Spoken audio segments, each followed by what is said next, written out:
అందరికీ నమస్తే. ఆంధ్రప్రభ ఛానల్‌కి స్వాగతం. సో మనతో పాటు సీనియర్ ఫిల్మ్ జర్నలిస్ట్ అయినటువంటి నారాయణ రాజ్ సార్ ఉన్నారు. నమస్తే సార్. నమస్తే.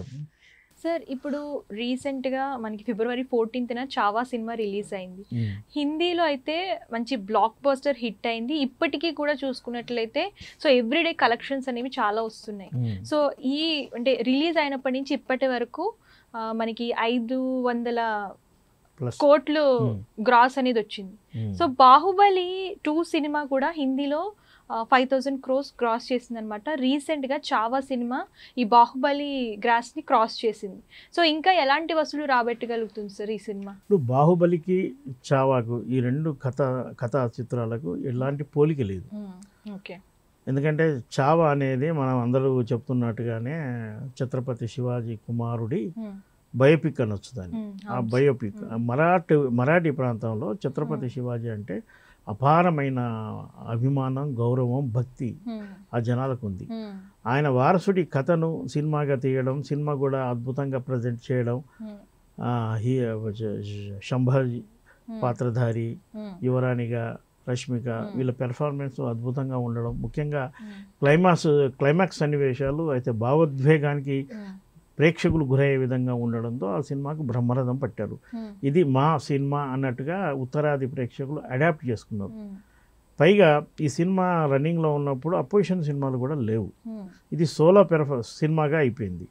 ప్లస్ సినిమా బాగుండడం కూడా ప్లస్ అయింది. నేషనల్ అంటే జాతీయ స్థాయి మీడియా కావచ్చు, జాతీయ స్థాయి నేతలు కూడా ఈ సినిమాను ఏదో విధంగా ప్రమోట్ చేస్తూ అనుకూలంగా మాట్లాడేసాగారు. పైగా ఈ సినిమా మీద ఎలాంటి వివాదం కూడా లేదు. నిజానికి ఛత్రపతి శివాజీ కథను అటెంప్ట్ చేస్తే కొంత వివాదం ఉంటుందని చాలామంది టచ్ చేయరు. ఈ సినిమా విషయంలో కూడా అంతే. విలన్స్ హీరో మధ్య కొంత పోరాటం జరిగినప్పుడు ఒక వర్గాన్ని మనం నెగిటివ్గా తీయొచ్చు. అది ఆంధ్రప్రదేశ్లో ఒక కమ్యూనిటీకి చెందిన వాళ్ళు కంప్లైంట్ కూడా చేశారు. అలాంటి వివాదం మనకు ఉత్తరాదిలో ఎక్కడ కనపడదు. దాంతో అది ప్రదర్శింపబడుతూ అద్భుతమైన రెవెన్యూ తెస్తుంది. ఇక బాహుబలి రికార్డ్ అంటే బాహుబలి 1 కంటే బాహుబలి 2 ఎక్కువ కలెక్ట్ చేసిందన్న విషయం తెలిసిందే. బాహుబలి 2 కథకు దీనికి మనం పోలిక లేదని అంటున్నాం కాబట్టి ఆ సక్సెస్ ఈ సక్సెస్ వేరు. ఆ టికెట్ రేట్లు వేరు, ఈ టికెట్ల రేటు వేరు. ఎవరైనా సరే ఏదైనా ఒక రికార్డు నెలకొల్పారంటే ఆ రికార్డును మరొకరు అధిగమిస్తారు. దాన్నే రికార్డ్ అనొచ్చు. బాహుబలిని ఖచ్చితంగా చావా అధిగమిస్తుంది. ఎందుకంటే అది నేషనల్ వైజ్ మంచి రెవెన్యూ వస్తుంది.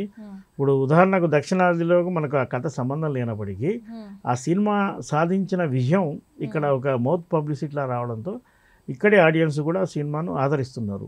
ఈ 500 కోట్లు దాటి ఇంకా ముందుకు వెళ్తే ఒక మంచి సినిమా తీసినందుకు, ప్రజలను భావోద్వేగాలకు గురి చేసినందుకు ఆ సినిమాకు అలాంటి విజయాన్ని అందించాల్సిందే. బాహుబలి రికార్డు కాకుండా ఇంకా అనేక రికార్డులు కూడా ఆ సినిమా నెలకొల్పితే అందరూ హర్షించే విధంగా ఉన్న సినిమానే చావా. Thank you sir.